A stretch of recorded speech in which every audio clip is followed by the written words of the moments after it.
and it looks like a Racquetball is not satisfied on one gas. It's interesting that he's going for a third expansion and a second gas. It's interesting that both players went for a fast expansion build, considering how dismally sucky the natural expansion is. It's 7 mineral patches and nothing else. And so now we've got tanks. I don't know if we have siege mode, but I will know if we have vulture mines. No vulture mines. So, this is probably, yeah, that's mines upgrading. In terms of the tech of choice for Racquetball, he hasn't gone for a support bay or a citadel yet. So, we're still waiting to see what's going to happen there. And I don't know where that barracks is going. Oh, it looks like this is a really interesting idea. It looks like TehOcelot's gonna go for this command center up here, and then wall off the base with his original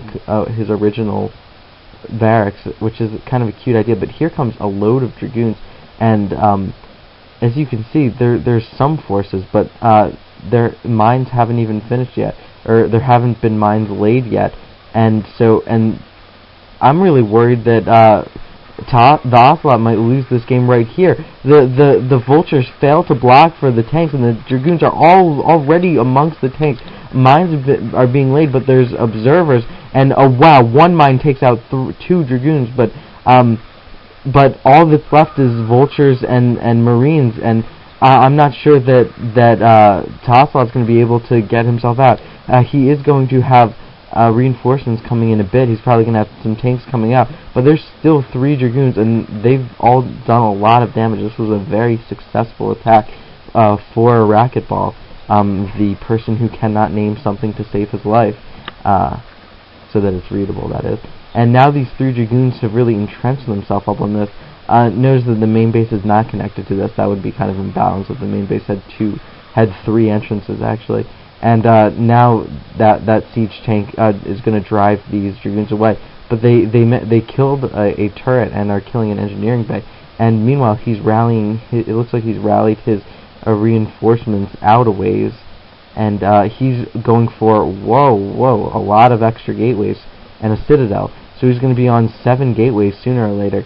And a lot of times what people like to do is put all their gateways in a line or in the same bunch, and he's spreading them out a bit more. And meanwhile, more dragoons are coming in. That might not matter, like macro preferences. If these dragoons can kill this tank and stay in the base, this is going to be once again very difficult for TehOcelot to fight off. He only has 3 factories, but only one of them has a machine shop, so he's getting mostly vultures.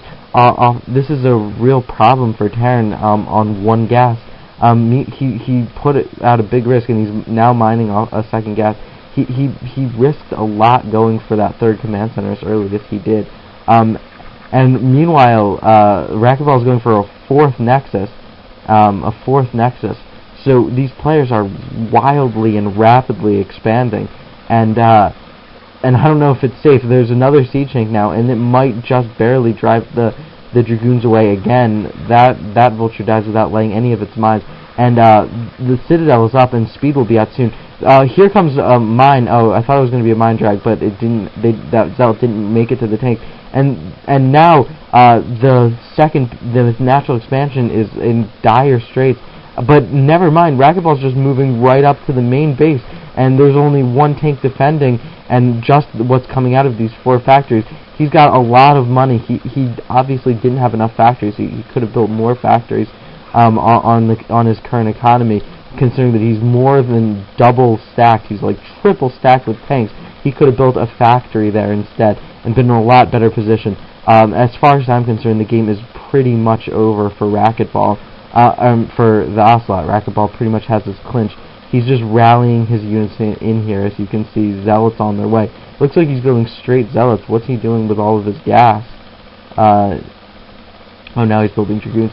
But anyway, the last tank came out and instantly died. And finally, the Ocelot's bringing SCVs off to fight. I think he might have been a little more successful defending if he brought SCVs out a lot sooner. In those initial 3 dragoon attacks, some SCV micro probably could have saved his tanks, or at least a couple of his tanks. And here's a tank coming out, and if this tank does not somehow win the game, that's GG. And yeah, that's GG. There's nothing he can do. He's completely stopped mining at the main base. Maybe I should have practiced this week. So the Ocelot GG's. And he leaves the game, and Racquetball takes this game, and Meteor Garden goes up 1-0. And now, guys, here's the tale of what happened after this. The Ocelot is the only player. Oh wow, that's my computer like sounding like a jet engine there. By the way, sorry about that. The Ocelot. I'm going to show you the stats here, but the Ocelot was the only player that showed up for 412 ML. So even if he had won this game, they still would have had to forfeit the rest of the games. Because Racquetball won this game, Meteor Garden takes this 2-0. But even if they had lost, it still 3-0. But even if they had lost, it would have been 3-1. So it's disappointing to see that kind of thing happen. I really would have liked to have an entire set of games, 3 to 5 games, and this is the only one that came out of that set. So it's really unfortunate. And guys, you gotta show up. Like, if I had known, if someone had messaged me, I would have volunteered to go play a game, and I would have gotten destroyed. But better than nothing. And I'm sorry for you guys that there's not more commentaries available. But thank you for watching this one, and congratulations to Meteor Garden, even though they kind of got that win. They got that win on a little bit of luck and not playing skill. Although Racquetball did play a very good game. Okay guys, thanks for watching, and hopefully next week we'll have more games. GG.